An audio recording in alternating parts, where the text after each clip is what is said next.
We're going to be kicking things off with one of our own. Timeri Tolnay from the TIIC Institute is going to be teaching us all about how we can become better teachers by reflecting on what it is we do. So how does one sort of deliberately become better at working in the classroom, prepping for class, all that sort of thing. So the notion of metacognition and all that. I'm just going to go ahead and get out of the way and let her get started. Thank you, Pat. And thank you all for coming. It's nice to see some faces of folks that are always good supporters of our pedagogy seminars, and to see a bunch of new faces in the room. We work every month, just about every month of the year, on the last Tuesday of the month to bring some professional learning related to how students learn and best ways to support that. So thanks for joining us today.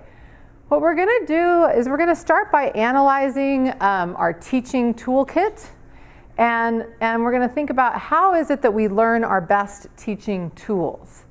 And we're going to see that one way to do that is through collaboration, and I'll quickly share with you some ways that folks are collaborating at Minds this year that you might want to get involved with. And steps 1 through 3 will actually move pretty quickly. Maybe after that, lunch will be ready and we can grab some lunch. And then numbers 4 and 5 is kind of the meat of our time together today. We're going to really zero in on metacognition and the usefulness of developing metacognitive opportunities for your students in class that will help them perform better in your class and beyond. And kind of reflect on how did it go working with each other today. For those of you who have been in workshops that I've led, you'll know that you won't just sit and listen the whole time. In fact, we had ordered round tables for you to discuss in groups, and you know how these things go. It doesn't always happen as we plan. So if you're not sitting, within the proximity of someone that you can turn and talk to, please feel free to, at now or a little bit later, to find someone that you can chat with, because I'll ask you to do that quite a bit. So to kind of prime the pump and get started, I want you to think about of all the things that you do when you're working with learners, and it's okay if you're not a teacher of record, but everyone in this room works with learners in some way. And so what is the thing that you do, one thing, we do a lot of things, that you're really proud of? Something that you know works with the population of learners that you serve. And some of you I've done this exercise before, so if you've done this before, think of another one, your second favorite exercise that you like to do with students because you know it helps them. And think about that, and we're not going to write, we're just going to turn and share with someone sitting next to us. What's the thing that you do that you think really helps? All right? I'll give you about, if you want to take a minute to quietly think about that thing, you can, and then in a minute, we'll turn and share. So, go. So since we don't have tables, I'd like to hear a couple people share out the tip that someone else in their group uses. So what did you hear someone else say that they do that is effective? Was it that? Okay. Can you say a little bit more about what you mean by concept maps in case we're not all familiar with them? A way of showing how ideas are connected and related to one another. Okay. So do you provide the map, or you have the students, or does your partner provide the map, or do the students create the map? Oh, that was my idea. I actually give them like an example of what a concept map looks like, so just a generic one, and then I kind of bring out a list of terms of what we talked about for the week and say, okay, now you have all these terms, how are they all related to each other? And they kind of just get like a poster and just put everything everywhere. No right or wrong answer unless the concept itself is wrong. Right. Anytime that they're not able to develop a relationship, right away I can identify a learning gap or a misconception there, and then we go over it in the next class. And Amanda, do you remember where you learned the trick or the tool of a concept map? Like, how did that get added to your tool belt? Oh, a teacher used to use it with me because I'm loud. Whoops. So it's from my instructor. Okay. How many of you learned the teaching tool that you just shared from a former instructor of yours? Like, you had it as a student and it worked for you, and so now you're doing it as an instructor. Good. Okay, someone else that can share what one of their partners does in the classroom that they find to be effective. Thanks, Agatha. Asking questions. Okay. Can you say a little bit more about questions, or Mike can, what he said, or he can explain in what way that's helpful? This is something that we both do. It's you ask the class a question, and a lot of times they don't respond. And that happens a lot in the beginning of the year at Minds, I find. More so than I'm used to, having been working with learners for many, many, many, many years. I'm surprised that I put a question out and how much silence I get in the beginning of the year. And so this whole turn and talk to somebody and work it out yourselves before I'm going to call on you. And so how did the other of you learn that trick? I mean, because the standard is you ask the question and nobody answers, and then you give the answer to them because you want to help them, you think they don't know. But actually that's not super effective for their learning. It's more effective to believe that actually they can figure it out, they know it. Let's give them time and space to talk about it. And so how did you two, or either of you, learn that trick? There are these great faculty developers like Timeri Tolnay. We learned it from the summer. I'm very embarrassed that I just plugged myself. I really didn't mean to do that. Okay, thank you. So you learned it from professional learning opportunities, right? Professional development. That's what we call it. Yeah, Sam? Paul has a nice story related to this. Oh yeah, so last week, first class, I had them do sort of a think, pair, share type exercise. And in the old days, it was just pulling teeth. You had to teach them to trust the group and to speak out and how to do it and to actually talk to people. And I set this up and they just launched right into it. And I was just stunned. When did this transition occur that they're sophomores and they already know how to do this, they're comfortable with it. Class of 71 people, you just throw it out there. Oh, yeah. So I would just say this active learning has become a standard thing for them. And where did you learn the think, pair, share practice? I went to a National Teaching Effective Institute in the 1990s. So how many of you here learned your teaching trick from some sort of professional learning opportunity that you attended? Okay. How many of you learned your teaching trick from a colleague? Someone shared some with you. Would one of you with your hands raised share what that practice is that you learned from a colleague? Yeah, Charles. Well, rather than think, pair, share, we form groups of 2 or 3. And then when you ask a question, you want a group answer. And in what ways in what ways does that produce different results from the think, pair, share, in your opinion? There's always some student that is so shy. Mm-hmm. You can look them in the eye and say, what day is it? But in the group, part of that shyness or introvert tends to go away because there's going to be one extrovert in the group. Okay, that's me. We know the answer. The other thing, Charles, that I like about that technique is, as Paul was describing, is that over time, as our questions get more sophisticated and and our students get more comfortable with this sort of interaction, they'll actually start, when you have more than 2, there'll be more opportunities for debate and for them to challenge each other's thinking and deeper learning to occur. So sometimes in the beginning, just the pair when they're not comfortable yet, and when they get good at discussing, then maybe increase the number to 3, and it allows for more voices and discussion. Mm-hmm. One of the questions I always ask from the group, now I'm asking the group, is pick out one person in the group and say, did you agree with that answer? Mm-hmm. Yeah, that's fantastic. And the other thing that's nice is to not have the instructor repeat what the person said, because they're always listening to the instructor. You'll notice here, I ask you to explain and then I comment, but I don't repeat what you say, because then we all learn that we have to actually listen to each other, because I can't just depend on the teacher to say it for me. So did anyone learn their teaching tool from somewhere other than their own teachers, some sort of professional learning opportunity, or from a colleague? Did you learn a teaching tip from any other place? Christopher? Reading.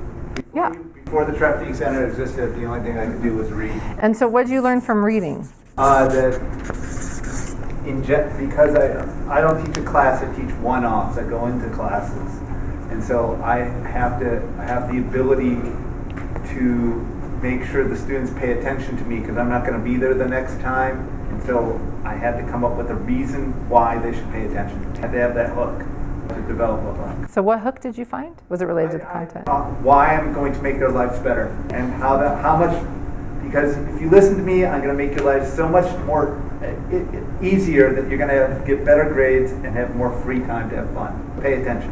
Another place that you learned a teaching trick that's not up here. Yes, Amanda? Maybe silly, but I actually learned some stuff from my students. They've actually, normally when I start a class, I ask them how they want to learn and what they want out of this class. And a lot of my students at the time, they actually just liked a lot of demos and kind of explaining the demos. They wanted me to bring in whiteboards so that they can draw some type of chemical structure. I didn't do that as a student, but I thought that was interesting, and that seemed to work really well, at least in the section I had. Good. Thank you. So something that a lot of these have in common is they all contain an element of collaboration, hopefully, right? Hopefully if you're sitting in an institute, you're actually collaborating around new ideas that you're learning. And so I'm going to propose that collaborating with others is one of the best ways to learn to be a better teacher, because on this faculty we have so many brilliant people that if we could just glean from each other what we all do together, we're all going to be such a better collective effort.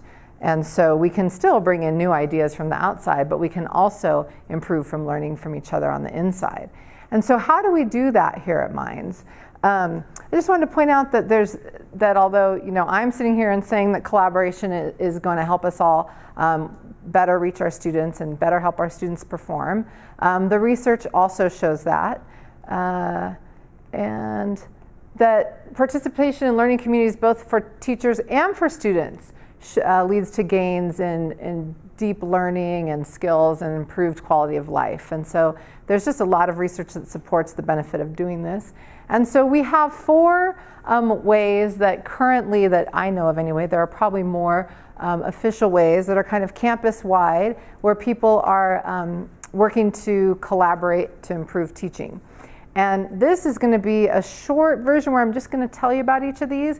And since our food is ready, what I thought we could do is have the people from the front row kind of go up, grab their food, and then once you notice that they're back at their seat, then the next row can go, and the next row, and the next row, and the next row. Because I know that you all want to eat food. We want you to eat the food that we purchased for you, but we don't all want to stand in line and wait for 20 minutes to eat. So please help yourselves. It kind of reminds me of going to Mass, right? That one few goes at a time. But anyway, as you go and feed yourselves, I'll share with you a little bit. I'll share with you a little bit about some cool things that are going on at Minds. And you have in front of you or beside you just one sheet of white paper. And the reason why I gave this to you is so that as I tell you a little bit about these opportunities, you can let me know if you might want to participate in one. We shared these at the Engineering Learning Conference a couple weeks ago, and I was able to collect names and emails of people that want to get involved in some of these collaborative efforts. And so as they move forward, I can reach out and let you know that this is an opportunity for you. So quickly, VAPOR stands for Video Automated Peer Review. And I'm sad that Myrna had another obligation she had to leave for, because Myrna has participated in the VAPOR. And what this is, it's Yosef Alam brought it to our campus from Virginia Tech, I think is where he used to be. And he got a grant to put together this program. And he uses the swivel camera, and a group of colleagues decide that together they're going to video record using the swivel their teaching, and then their peers are going to review it and provide some feedback. And so it's a way to kind of, get some of these collaborative ideas and suggestions in a way that doesn't take too much work. So if you haven't seen the swivel before, it's like a little tripod-y device that you can put your phone in the back of the room, and then you wear a device like this, and it tracks you as you walk around. The one bummer about it is it goes, so when you're watching those videos of instruction, that's slightly annoying. But other than that, it's a pretty cool system. So, so Myrna, for example, records herself. She just sets it all up, and then she goes about her normal teaching routine. And then the Swivel has a software program that's free that will automatically upload it online, and then she gets emailed with the link of it, and she sends the people that she wants to review it. And so she'll have a colleague in her department review it, she'll ask me to review it. We will look, when we review it, for evidence-based instructional practices, either times when Myrna uses those practices or opportunities where maybe she could have used a think, pair, share, or she could have used a turn and talk, for example. So that is one opportunity going on campus. And Joseph, like I said, he had a grant to do this, and I think the grant is coming to a close, but we still have all the equipment.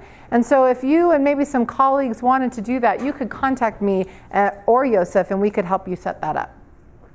Teaching triangles is something that was happening in the EE department with Stephanie Clausen. And what they were doing is they called it a triangle because there's like 3 components 2 times. So there's 3 people that participate in a teaching triangle, and then there's 3 things that those 3 people look at of each other. They look at their course materials, they look at one of their classes as it's going on, and they look at, they debrief. So they review each other's course materials, they watch the person, they debrief, and it's just a way, without the video review, to kind of give each other some feedback on what they're working on. PLCs are professional learning communities. These are things that we do in the Trefny Center that we promote with the folks who work with us in the summer program. We ask them to participate in professional learning communities for the entire academic year.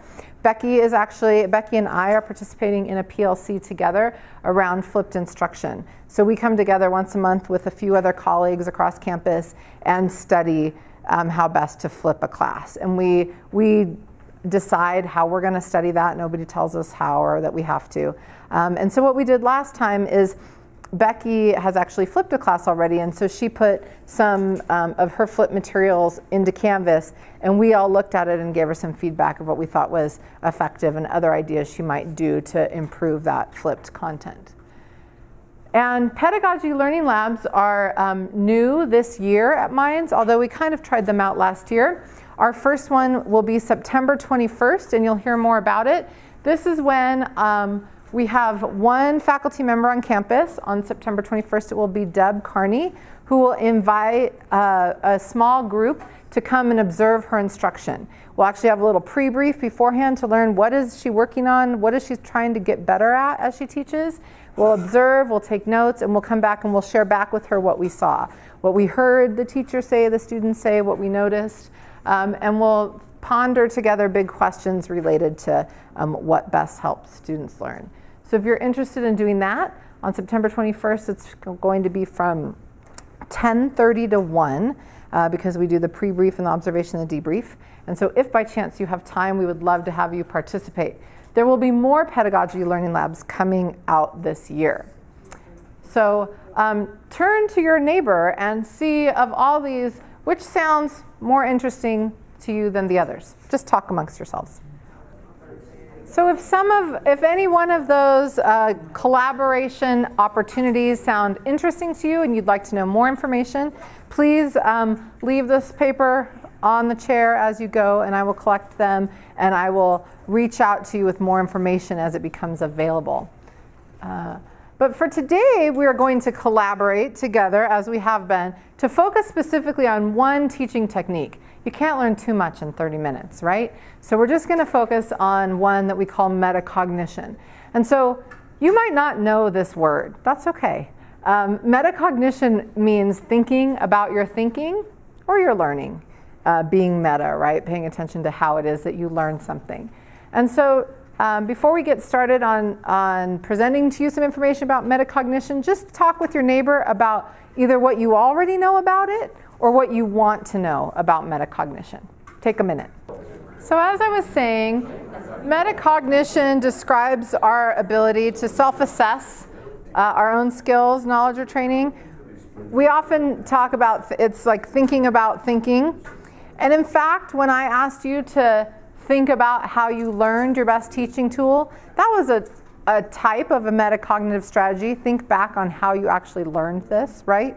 And so believe it or not, the research really shows that when we ask students, if we make enough time in our classrooms, which I know is hard, to ask students how they went about solving that problem or how they went about tackling that project, that they not only learn the content of the problem or the project, but they learn ways and strategies to apply to future problems and projects that serves them far better than just the initial content. And so, I meant to bring my book. It was gonna be my like visual aid. I have a book that's my favorite. I've used it for many, many years. In fact, I even got Sam to buy a few copies of it. So if you were interested in it, you could borrow it from us, no problem. But it is called Visible Learning, and it is a compilation of 800 meta-analyses about what positively and negatively impacts student learning.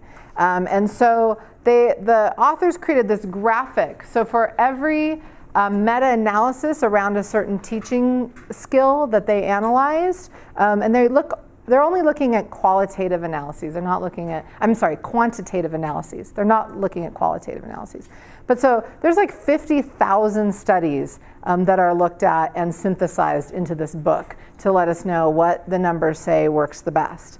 And so what we want to do is we want to replicate the strategies that gets us in this range, right? And so in a given period of time you have with students, either a semester or a year, generally, you can expect to get around to move them about this much.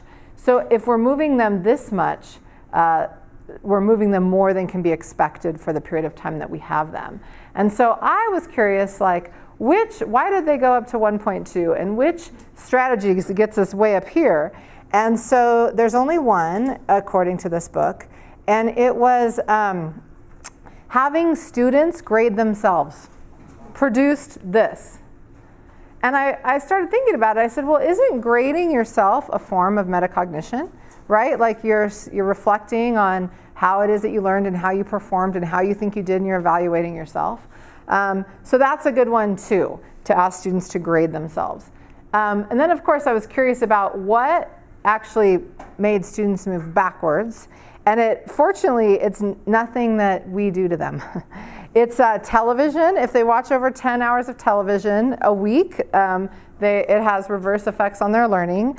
Not engaging in any sort of learning over the summer has some reverse effects on their learning, and changing schools. So we want to keep the students that come here. We don't want to lose them. And we want to also, for the summer vacation piece, we want to keep providing all those internships and field sessions that we have. I have a real quick question. Grading themselves, just handing out an answer key to them and telling them? Oh, I don't think they were referring to like grading their tests, right, but like assessing their own performance on given tasks. Yeah, periodically. At the end of an assignment, it says, how did you come to accomplish this assignment? That kind of grading themselves. Yeah, more self-assessment. It could be tied to individual pieces, but I think in this study they talked more about, and I need to read it more carefully. I just got really curious and thought, what's the highest? But they were talking about the self-assessment piece, giving them time to reflect back on their performance over time and assess. So just some quotes about the benefits of metacognitive strategies. These are what we use far beyond our time in academia for all of our endeavors. And something else that's interesting is that students with poor metacognition skills, they quit studying early. They give up because they think they've already got it. They don't know, they haven't figured out that they don't really have it, and so they think, I've got this, and they quit studying, and so they perform not as well. And so as I was reading up on metacognition, I came across some articles that talked about non-examples, things and people in our society who really clearly haven't developed their own ability to be metacognitive about their learning, right? And so let's talk for a minute at our tables about some examples that you might see in the real world, just amongst yourselves, with your partner, for a minute. Go. So as I was reading up on this, the example that somebody else came up with, not me, is American Idol. Now certainly there might be people that audition for American Idol that just want to be in the spotlight, right? That's a different issue. But there are people that go on there and audition and they actually think that they have a chance when clearly they don't. And so that's an example of people that, they're not looking at, standards of good performance, and they're not able to measure themselves against those standards. I'm sure that we don't have anyone here with this problem, but I'm sure all of us can think about in our own educational experience a bad teacher who actually thought they were a good teacher, right? Someone who thinks they're imparting wisdom and learning for their students, but they're really maybe just popular and not really helping young people learn. And yeah. So, and then something that's been in the news a lot lately, and I said I'm not going to talk about politics, but I keep coming across these articles about the Dunning-Kruger effect. Have any of you heard of this? Yeah, so you all know. So it's when people are so unskilled at something that they don't even know they're unskilled. And this is coined by some Cornell psychologists, and it's a thing that psychologists run into in people. They don't know what they don't, they're not even capable of knowing what they don't know. And so we want to prepare our students beyond these sorts of bad examples, right? And so how do we incorporate these metacognitive strategies into our teaching? What can we do to help our students be better than some of these bad examples? Here are some examples of metacognitive activities. Have you done any of these? Do any of these ring a bell to something that you've done? Would somebody share one of these that you've done? Let's hear from two people. Becky. So this was actually a first day of class activity that I did this year. I gave my students a task that something that they might want to learn. So I picked something really random, like refinishing furniture was what I used, and I asked them to think about if they were going to learn how to do this, what process they would take to learn how to do this skill or learn this skill. And so I had them individually do this, and then I had them form teams, and they went all around the room on their whiteboards and wrote their lists about how they learn how to do this. That's important because part of metacognition is thinking about the best ways to approach a task. And then after you approach and do the task, when appropriate, is to look back and say, did the way that I approach it work? Was that the best way? Should I have approached it in different ways? Are there other things we could have done? One other person that's used one of these activities in your specific class. Yeah, Agatha. Well, when a student comes into office hours and just has a question on a homework, I don't know how to do this. I ask them what they've tried, and what problems they ran into, and kind of ask them for their process. Yeah, office hours is a good place to do it. I always think of this article that I liked years ago that was titled, "Never Say Anything a Kid Can Say." And that title always rings in my head because I try to stop myself from giving them the answer and instead ask more and more questions to get them to do the talking, because when they're doing the talking, they're doing the thinking. And so obviously office hours are a really good place to practice that, asking them to think out loud. Any other examples that you'd like to share? See, if I tell you I want two, I usually get two, but I have one more. Well, on the third bullet, I will sometimes pause, but do a what else. And the what else is to ask them to reflect on not a self-evaluation, but on what it means to them, to put it in some context of their life. And then that creates an anchor for them to say, oh yeah, okay, I can use this, right, get it. That's very important. That's all about that relevance, right? Making the new learning relevant to their to students personally, and also kind of activating their schema, right? Finding the place in their brain where they already know something about the topic and they can connect it to. Good. So you do have a little takeaway with you, metacognition, nurturing self-awareness in the classroom. And so let's just take a couple minutes. You don't need 5. You can probably read it in a minute and a half. You're all professors and folks at the university. Let's read through this quickly and just underline any ideas that you like, that you could incorporate into your work with the learners that you serve. And then when you're ready, talk to your partner about what you might do from this article. What might you borrow and use? Or maybe what you already do that you can enhance further. Let's take about 3 minutes to read and chat. So raise your hand if you are thinking about a way that you can incorporate a metacognitive strategy into your work with learners.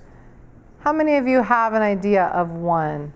Maybe a new one, or one you've done before that you can remember to do again or grow? None. Yes, Charles. I have fog factor cards. Tell us about that. It's a 3x5 card. We just covered chapter 1. Write down on this card what was the most confusing thing we talked about and the deal. Then you turn around and then you come back. And what have you found in using those? Fog factor. Well, generally it's the same concept, semester to semester. So we try to incorporate different problems, different ways of approaching it. So you've got smarter about what their sticking points are and what they struggle with over time by having them tell you back. The ones that you throw away are everything we've covered so far. Right. Do you know what I love about the fog factor card, or some people call it the muddiest point, or what don't you understand sort of question, is it's better than, do you have any questions? Right? No, just let me go. I want to get out of here, right? It's setting the intention that this is hard and you're supposed to be confused and you're supposed to have questions. So write them down. I care what they are and let me know. And I'm going to look at them and I'm going to get smarter about what you struggle with, and I'm going to try to build instruction around that. Good. Another metacognitive strategy that you've used in the past or that you've been thinking about during this presentation that you could share for the benefit of the room? Sam. One I like is to think about what's the big question we're trying to get at in a course, and have them do basically an essay response to some version of the question up front the first day, and then come back at the end of the semester and revisit it. Get them to see how their thinking and understanding has changed. And what was the prompt that you used? Whatever the big question is. So for those who've been through the moon phase experience, that first prompt of what causes phases of the moon. In the college teaching class, I asked them to do a quick write around what does effective teaching look like? What does effective learning look like? What would you listen for or look for in the classroom? And you can see the change over time. And it takes a lot of time to come up with those good questions that are very clear, very specific, and that even a new learner can have a stab at in the beginning and grow in the complexity of their response at the end. So that's a very good thing to do, but be patient with yourself, because you might have them do some questions that don't work out so well. It doesn't mean that you should abandon the practice. It means that you should fine-tune the question. They're hard to write sometimes.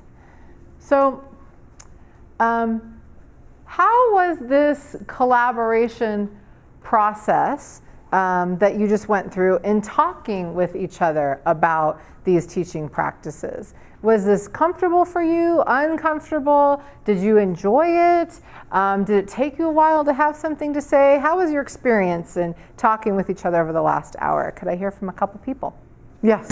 I'll go slightly uncomfortable in that I love the ideas behind it, but the implementation becomes a little difficult at times. I've had a co-teacher who has used these on a test, and then my students get pissed that they're being asked, how do you feel about this class? Like that section's getting it easy, your section's hard. Mm-hmm. So that has come in. Also, what's the other issue we pointed out? Blanked. Sorry. But yeah, some implementation issues. Yeah, so as you're collaborating here, you're thinking, these are cool, but this is more complex than we can figure out in an hour. This is true. So please consider joining us throughout the year as we have more pedagogy seminars and more learning opportunities. This one that I'm excited about coming up, it will be a good 3-hour chunk to kind of go deeper with these questions. We can only kind of get to the surface of something in an hour, but in a 3-hour session, 2.5 hours, we can dive a little deeper. So I appreciate all of your time today. I appreciate you spending your lunch hour and thinking about this with me. And also reach out to the Trefny Center because we love sitting and talking with you about all of these ideas you have. Thank you. Thanks. Mm-hmm.